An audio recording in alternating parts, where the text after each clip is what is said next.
Hey, welcome back to Connections Break Barriers. This is a special conversation series brought to you by the MBA programs at Kennesaw State University. Today, I'm really excited to be speaking with Dr. Eloisa Klementich. As you will see, she has been building Atlanta for a really long time. This is a person that is the CEO of Invest Atlanta, the economic development arm of the city. But she's also a person that is a master networker. So we're going to talk about what's happening in Atlanta, both now and in the future. But we're also going to discuss how she builds and maintains relationships. You're going to hear from one of the true masters of maintaining relationships in the city. Really excited about this conversation. Hope you enjoy it.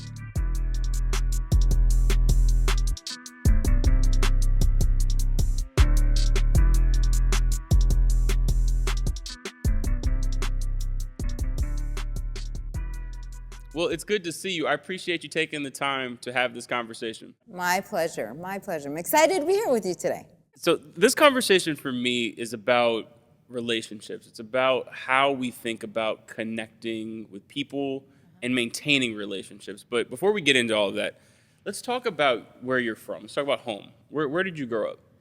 I grew up in a small city in San Gabriel Valley, California, called Rosemead. The city is like on the other side of the tracks, so we were always, I would say, a solid middle income class, toying with class family, but California was home for me. It was where my two parents met. I don't know if it can happen in many other places. My mother is Mexican, came to the United States as a single mom, and my father Serbian, and they met in California. Only in the United States. Yeah, that's why you get this weird, like, Eloisa Klementich, what the heck is that? So, But, like, growing up, like, going back to the neighborhood that you grew up in, do you feel like did you have a lot of strong relationships in your neighborhood, or was it more just centered around family? In my example, we moved a lot, and I had more family time than I did community time. But what was your experience? I'd say it was more family time was very important for us. But with that said, my mom really pushed us to be involved in sports. So this is my one claim to fame. Okay. I was the first girl to play in the Little League Baseball. It was myself, Maya, and Jennifer. We were the three because each of us grew up with only boys, so we were pretty good. But they made us, I remember telling my Mom, I really want to play. And she's like, oh no, the closest I can get you is to be a cheerleader. So I was a cheerleader until they opened it up. And I must say for the record, I played third base. I was pretty good. That's amazing. I played. But anyways, that was so the networks I did make with the friends in my sports community were really strong. And when you think about what you wanted to be at that time, did you know? I mean, you've had a long and distinguished career, which we're going to talk about in a second. But what did you want to do at that time? Does it match anything like what you're doing now? So I was in high school, Miss Diegas. I went to an all-girls school, Ramona Convent, and she said, "This class, we're going to talk about what you want to do in your life." And I was like, what, 7th grade maybe? I was like, I have no clue what I want to do in my life. And she said, okay, what do you like to do? And she made us write it down. Wow. And I said, I want to make a difference. I want to speak different languages, and I love to work with people. Wow. So yes, I'm doing what I love. That's amazing. Okay, fast forward a little bit. Your first job, where was it? My first And how job, did you get it? My first job was at Big Five Sporting Goods. Oh, Do you okay, remember that's a classic. Yeah, absolutely. So I was taking classes at UCLA. Well, let me just temper the first paid job because Okay. my dad had a body shop, so I was the de facto receptionist. So my Sure. first real paid job was at Big Five. I was taking classes at UCLA and looked around and said, I need somewhere close to school. And so I literally went in and filled out an application and got the job. Did you feel like you were making good relationships with your colleagues then? Anybody that you're Not really, not on that first job. It really was seen for me. It was go to school, kind of work, go to school, go home. And so it was really to survive. It was my gas money. and what about on campus? Like, were relationships being formed there? I had amazing relationships with high school. My Okay. high school years were amazing. Wow, okay. Being at an all-girls school, I love it. I love being not having to, I love my men, I love my husband, I love my father, but Yeah, sometimes you guys get in the way. And so being able to focus on just women was very important to me. So I had the best years of my life in high school. When I got to college, I kind of my aha or my bubble burst, and I realized that it was very expensive for my parents to pay. And so I took more classes than I could so that I could graduate in 3 years. So I have, because it was too expensive, my parents had to sell a house that they owned so I could go to school. And that's where it kind of went like, whoa, this is expensive. So I did my part, which was graduate in 3 years. So high school, college, not as much good relationship as I did in high school. And I still talk to them, by the way. Really? Wow. Yep, Katrina and Lawyer, we've been friends since kindergarten. That's amazing. Like so we moved around a lot growing up, and that is one of the things that I wish that I would have had. Right? I don't have any long-term friends in that way. Some folks, but it's been very difficult to maintain those relationships, which is part of the reason why this conversation is inspiring to me. So, okay, fast forward. I imagine you move on from Big Five with respect. What was the next opportunity that Well, I you have to took tell you up? this. When I remember going to my boss and saying, hey, can I get a little recommendation? He literally took a piece of paper from a notebook and wrote it down and signed it. I was like, so I had to go to my computer and type it and put that one behind. It's Like, like, what? it's like you're recommended. Yeah. Here you go. That was horrible. But anyways. So what was the next big opportunity when you really started to move, I guess, in the direction of your career? So at the time, I graduated from college and decided I graduated political studies, international affairs. And I thought, if I'm international affairs, you're going to have some international experience. So back up to where I'm from, I had two options. I go to Serbia, which is where my dad's from and had family, and I had relations with my family, or do I go to Mexico? Well, at the time, Serbia was under a civil war, not an option. So I went to Mexico, and I got my real first job in Mexico. And I have to tell you, I speak Spanish, but I only spoke Spanish, not in the house, because my dad and my mom both didn't speak Spanish. My mom did, but my dad didn't. So the common language was English. Yeah. So if it wasn't for my first boyfriend, I probably would have not learned Spanish. Wow. So by the time I go to Mexico to get this job, I was like looking for jobs, and I remember seeing one. It had agente de tráfico, traffic. Well, I thought it was traffic agent, so I thought it was the traffic officer. In Mexico, the lights never work, so you have all those officers going like, hey, come down this road, right? And so when I later on found out, that really meant logistics manager. So I never even applied for those jobs because I thought they were a police officer. So finding a job in another country was really difficult, but I ended up finding a company that had a U.S. base. And so the English was great because they're like, oh, you speak English, wonderful. So end up getting my real first job was at this telecommunications company. And if we zoom in on the relationships there, right? This is where I think that so much time is spent at work, right? And it's changed a little bit with the pandemic and we're work from home, but like traditionally, folks were just at the office. That's where a lot of your time was spent, and then relationships were formed. Was that the case in that opportunity? Did you start to form relationships with people in the office that started to pay dividends? I hadn't thought about it that way until you asked the question. But I think fundamentally, it's really, that experience in Mexico has really shaped how I build my relationships, because in Mexico it's very important, and many Latin American countries, the relationship is more important than the business still. Absolutely. So there's a lot of people, that's where I learned, hey, let's go to have lunch, let's go to have breakfast, let's go talk. And you would sit and we'll have a 2-hour conversation and 10 minutes was business. And then, the hour 45 was, and I never thought about it, but maybe that's where I picked that up because I never grew up there. Yep. So I was only working there for the international experience and eventually got married. That's where I met my husband. But that was more than the international experience my mother was expecting. But did come back, and I think that was an important way because that's really important for me. When I meet with someone, it's about how are you? How's the family? How are you doing? And then we'll get into work. It's such a it's super interesting. So when we started the Gathering Spot, I had this idea that like a business meeting, you would get to the meeting and you would talk about business, right? It was going to be about whatever we were there to discuss. And I started to find that like same situation. I would have these 2-hour-long conversations and realize, like, we didn't actually talk about anything. Like, the agenda has been blown. We have not talked about anything that we came here to talk about.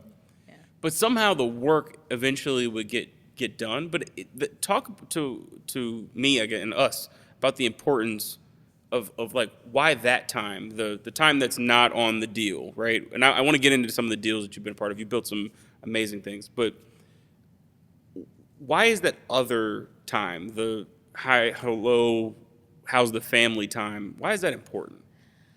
I think because some of the projects are so complex and everybody comes to them with their interest. And that makes sense, right? If we have a big project and you're an investor, you want to make money. This is America, so great. That's part of the deal, right? If you're a tenant or you're going to be someone in there, you come up with interest. You may be thinking about amenities. And then the government entity may be coming at the table because we're thinking we want affordable housing. We have interest. And so when all of these interests collide to make a project, there's a lot of friction in that sausage making. Yeah.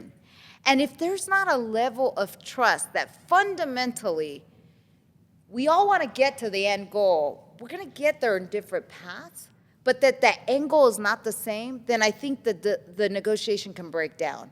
Because there are folks that I have dealt with where we are adamant, like I cannot do what you're asking me, and I can't do what you're asking me. Okay, fine. We all want to get to that end goal, right? Yes. And we trust that that's what we all want and our right intentions. So then we start giving. Well, okay, I can do that a little bit. Or maybe I can give a little bit here. Or how about if I bring in this? Will that help?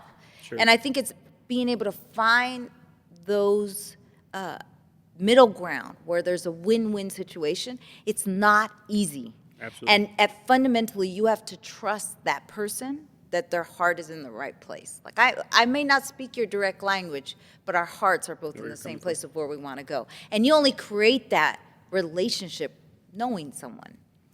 Invest Atlanta. Talk to us about what Invest Atlanta does, right? I think a lot of times folks think it's one thing, and you're actually doing way more. It's been amazing to learn about the organization over the years. Talk to us about, you've been leading this organization for a number of years. What is Invest Atlanta? To me, Invest Atlanta is about creating wealth and moving the needle in communities. How do you do that fundamentally? Sure. Right? And so I've been looking at it as a lens of where does government initiate? Where do we as an authority begin that process? And what is our role? And from very little changes in programs and policies to big impact and big projects, you have a role in everything. And what I love about where I work is economic development. I have been to a museum conference.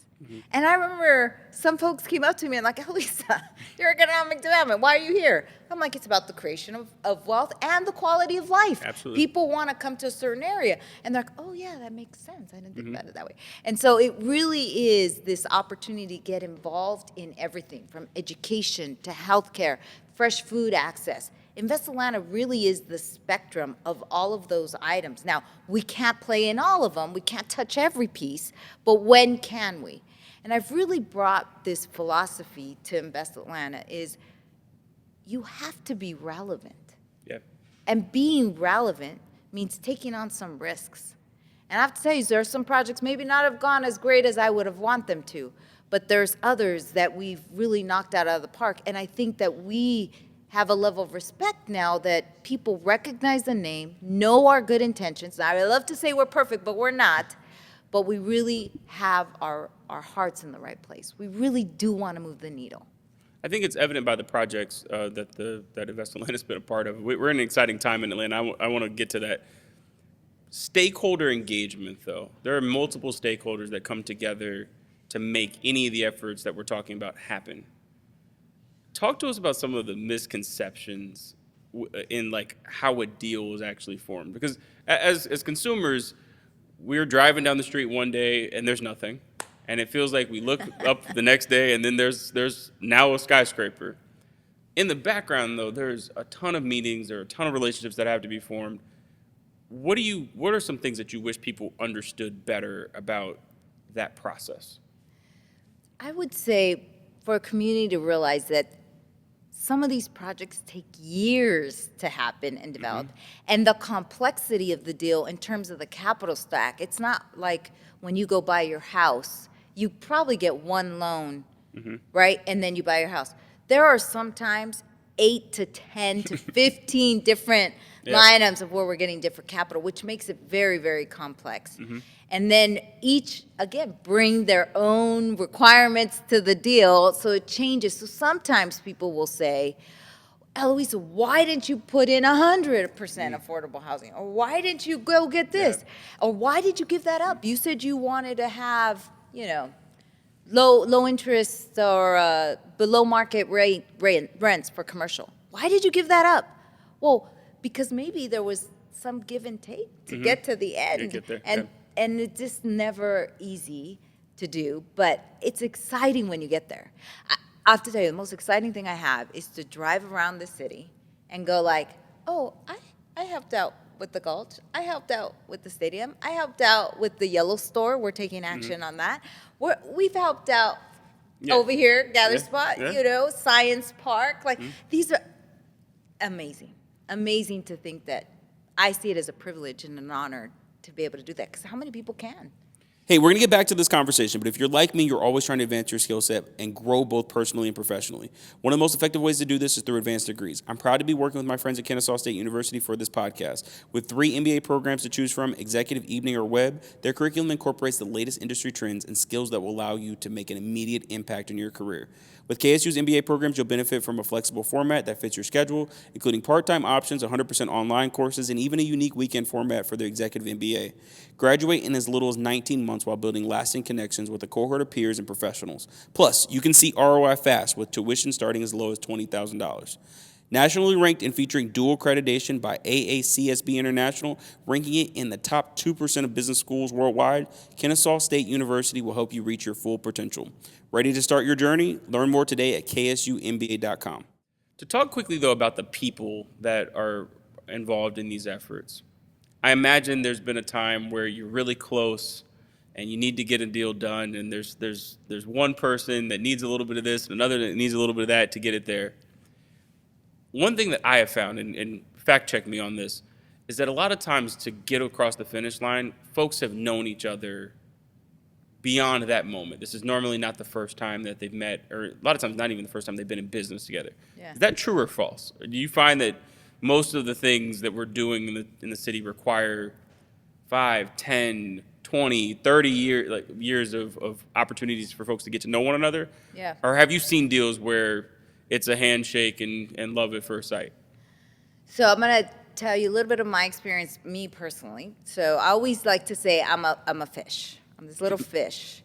And when I worked in LA, because I worked for the mayor's office in LA, I worked for a city council member, I worked for an assembly member, I always felt like I was in this fish and this was the pond. Yeah. Right?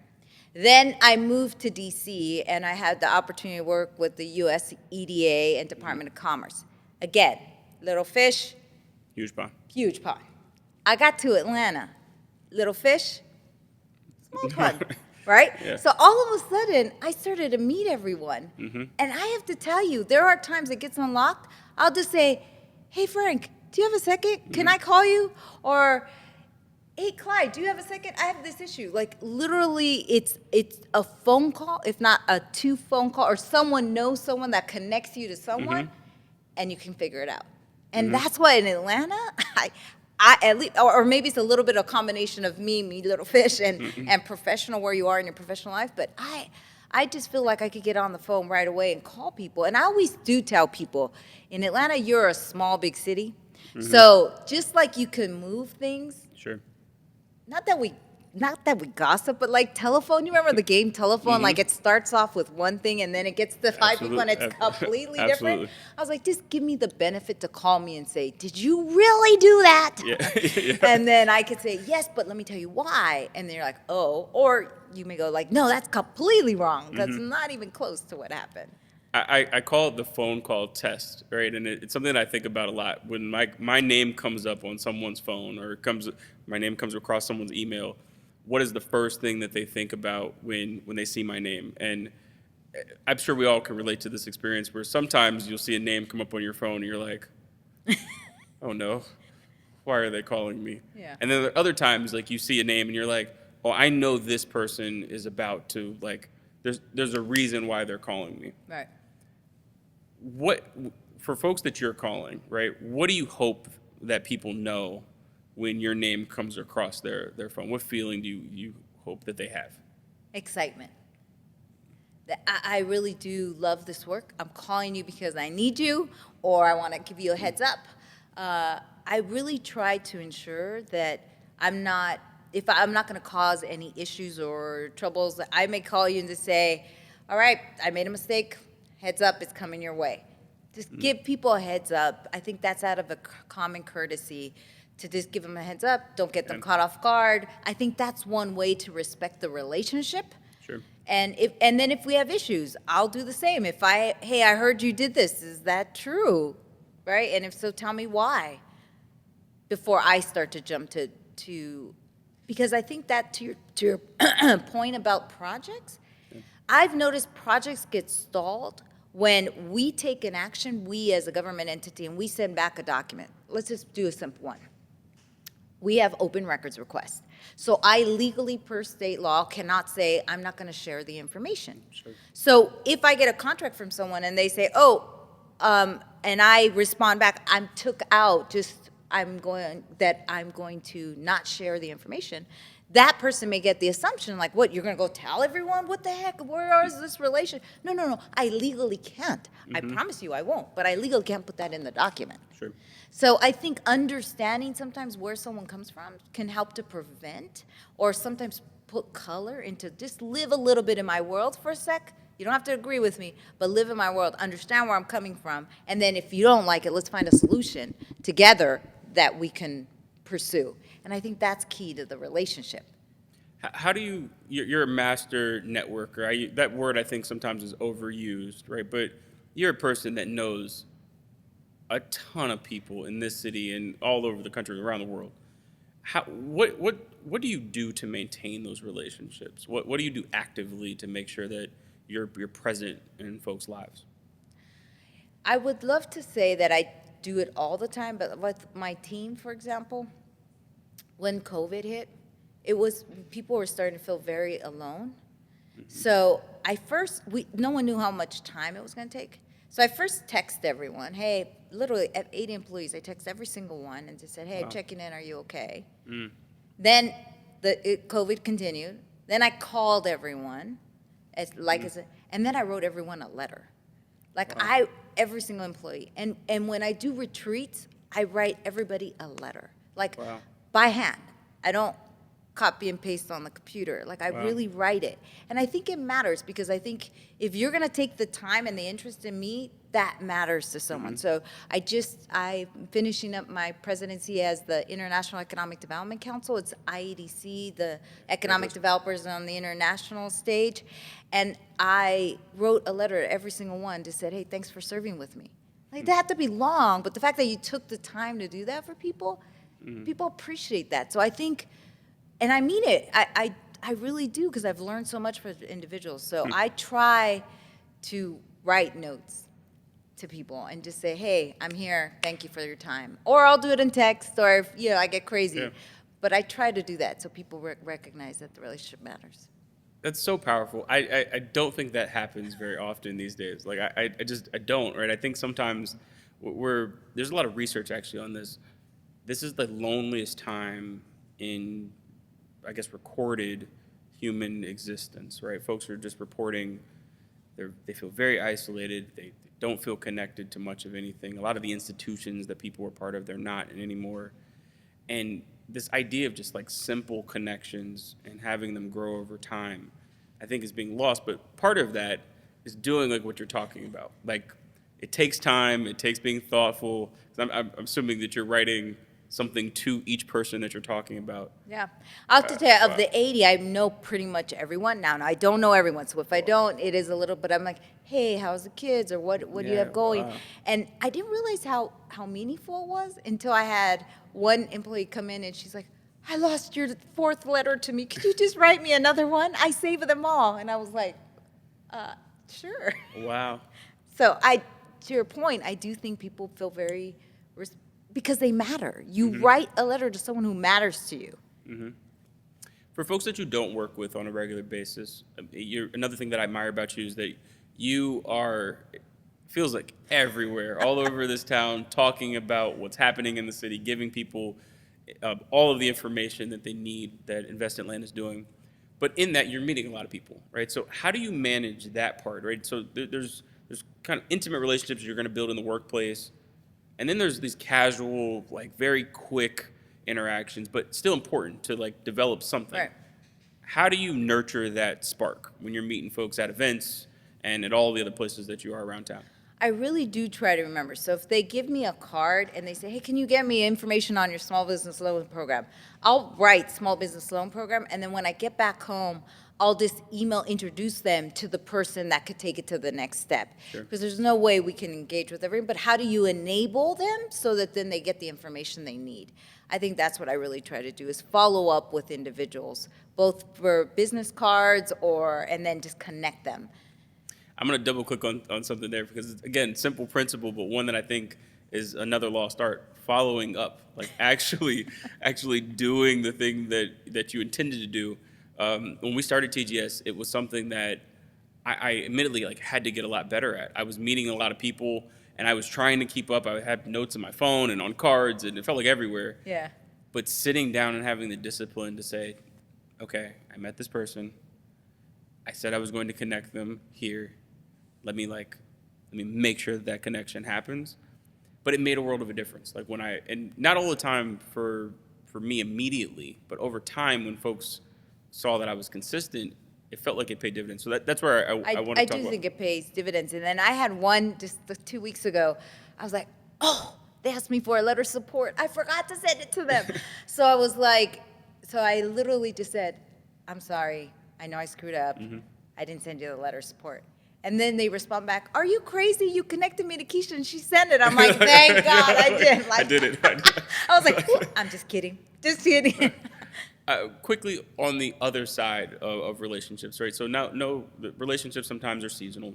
You're not always going to work with people for forever. Folks are going to be taken in different directions.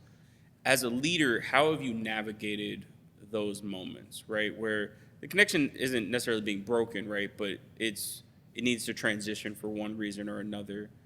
What do you try to make sure happens in those transitions with the relationship that ultimately, hopefully, is trying to be maintained? Right. I noticed that I honestly believe that we live in a small world.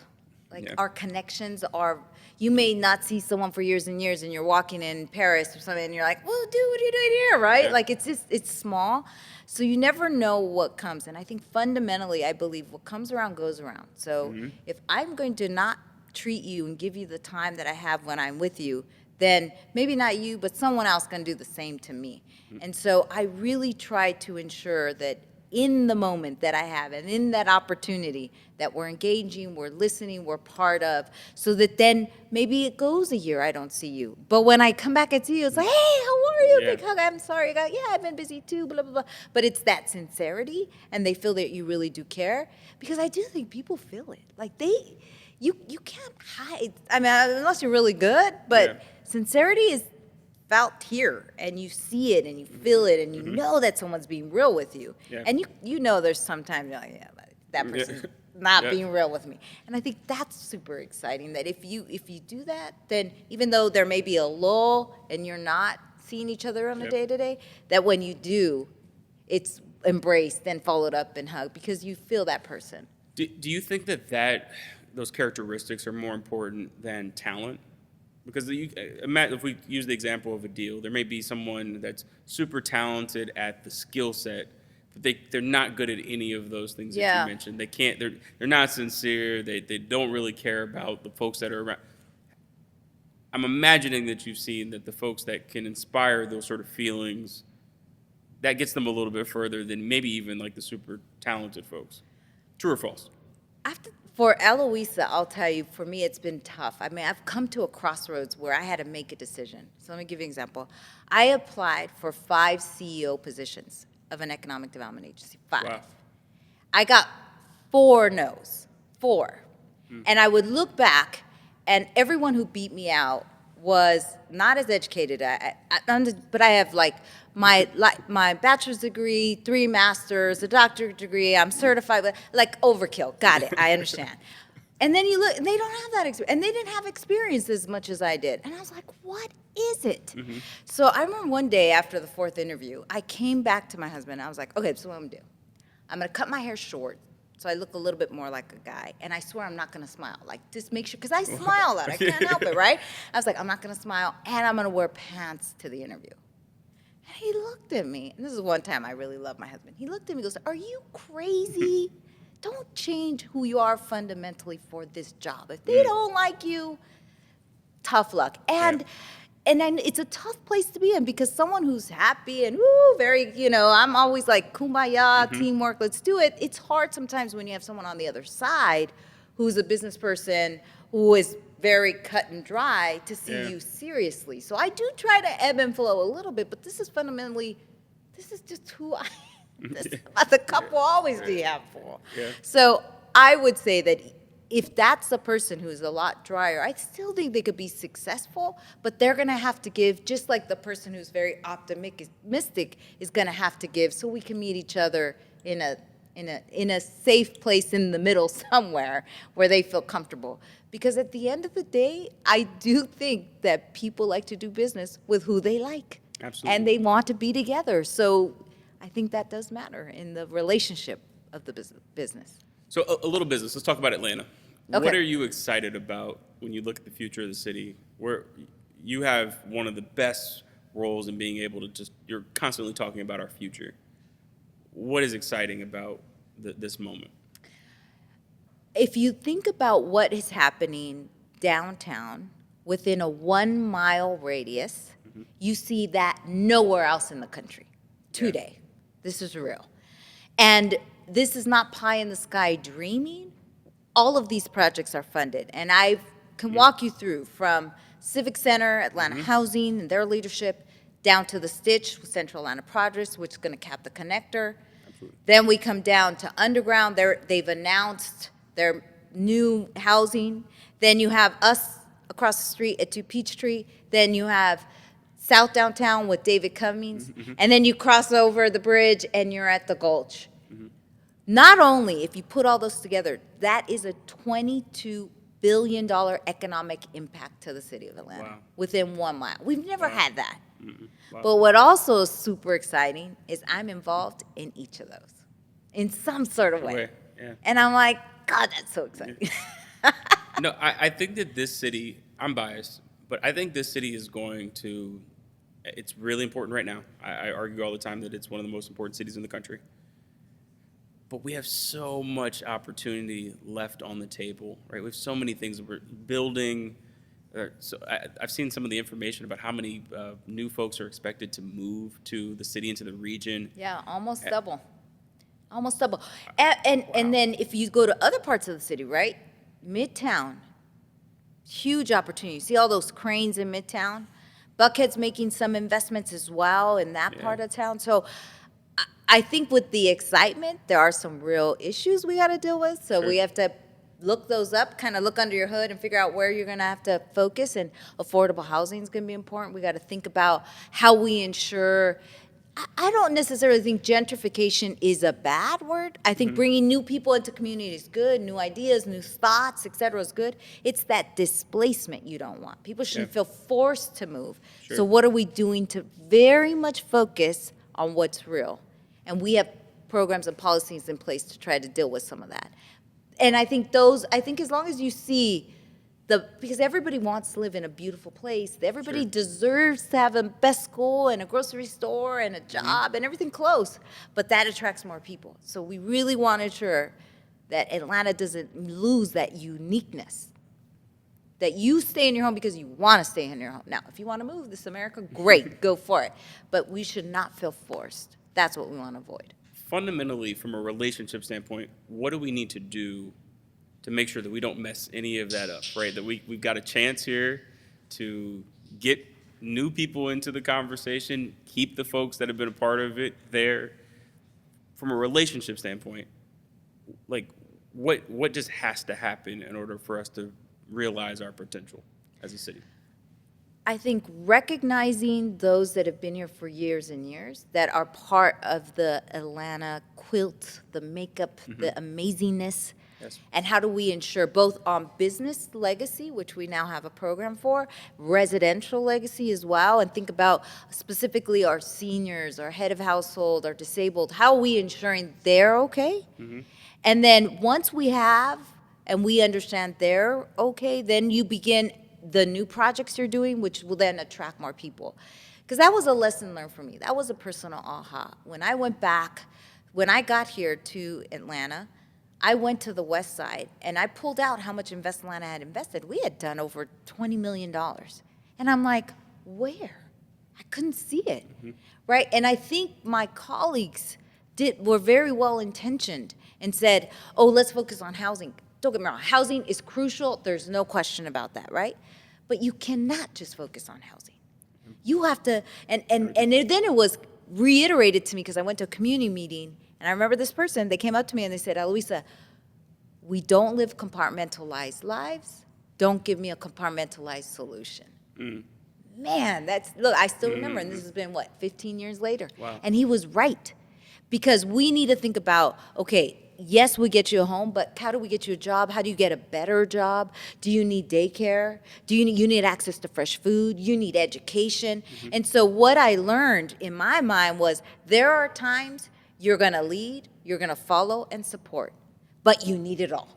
And I can't do it all, but I can bring in some partners. And that's where these partnerships become key. Because then I could call the Atlanta Police Foundation, or I'll call Families First and say, hey, can you guys we need YMCA, we need daycare. Like literally it was being strategic. And we had a map and we said, okay, we've got this vertical, we got this vertical. We have nothing here. We got to go find partners that can help us here. My final question, switching gears.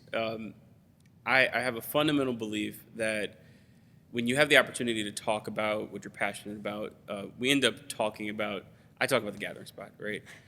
But there's always people that if I had extra time, right, I would want to talk about them because I really, in talking about the gathering spot in my career, whatever, I really am talking about them.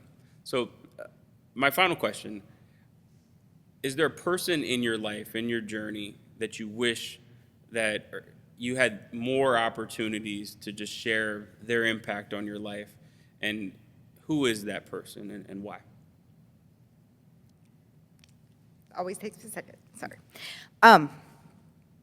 So, we always talk about our parents, right? My father, who's now an angel in heaven, so I have connections up there too, so you can't mess with me. He was a really special guy, and he had to live through a concentration camp.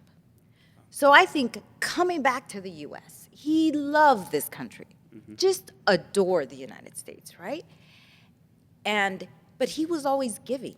Like, I think someone who had the opportunity to be upset if he wanted to for how he was treated was just a giving person. And if I had the opportunity to continue that conversation, I'd love for him to see what we're doing. I just have to tell you one story about my dad. So my dad was an auto body man. He had a frame shop, and he had this big thing that he would carry around. It was like this big red thing, and you put the car on top, and then he could pull it, right?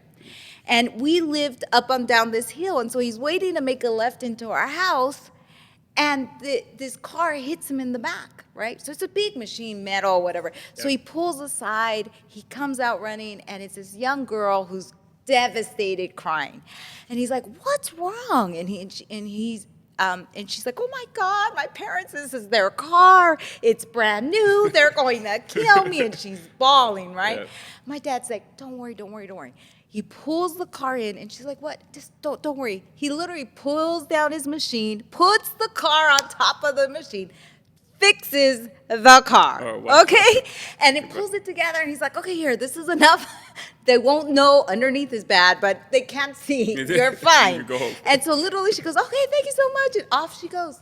I was like, Dad, she hit you. Oh, yeah, but poor thing, she was going to get in trouble by her parents. Wow, good man. Amazing man. So if there's anything I could do to be a little bit like him, I would love it. But he was someone who's passionate, giving, loving. And he worked, well, that's a bad trait. He worked every day, which is probably his fault why I work so much. But he would be someone I would definitely want to follow up with. Well, I can tell that he was amazing because you're amazing. And I appreciate the time in this conversation. Again, it's a fundamental thing that we're trying to explore here with just what happens when relationships and good people come together. Yeah. You're making a lot of things come together for this city. So genuinely, thank you.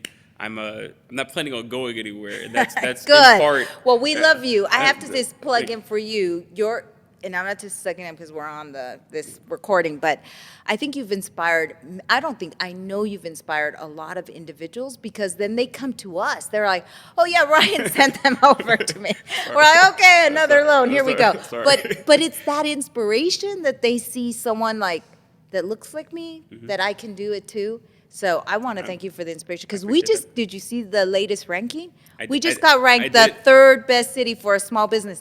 Hence, people like you are inspiring these small businesses and making a difference. I appreciate that, but seriously, being able to look at the future and know that we've got so many things coming, and there are good people working to make sure that it works for all of us, that gives me a lot of confidence that this is the right place to be, right? And so when I was thinking about the people of this town that are making it happen, you were very, very high on my list, so I appreciate the time. And I'm honored. I So, can't believe that's amazing. Thank you. Thank you. We'll see you soon. All right.